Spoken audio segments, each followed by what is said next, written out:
তুমি নিজে কিসে খুশি থাকবে সেই রঙটা তোমাকে নিজেকেই খুঁজে বের করতে হবে। যদি তুমি মনে করো যে তুমি দুঃখে আছো, কষ্টে আছো, তোমার কাছের মানুষরা তোমার সাথে একটু ভালো কথা বললে, ভালো ব্যবহার করলে তোমার মনটা ভালো লাগবে, এটা ভুল। হয়তো এটা কিছুটা সত্য, তবে সেটা ক্ষণিকের জন্য।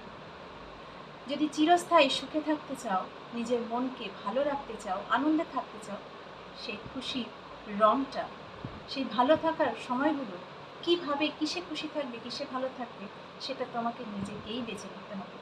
নিজের খুশিকে নিজেকেই খুঁজে পেতে হবে, নিজেকেই ঠিক রাখতে হবে যে তুমি কিসে, কিভাবে তুমি ভালো থাকবে। তাই অন্যের ওপর ভরসা নয়, অন্যের ওপর নির্ভর নয়, নিজের ওপর নির্ভর করতে হবে। নিজেকে সেইভাবেই তৈরি করতে হবে। কিভাবে? আমি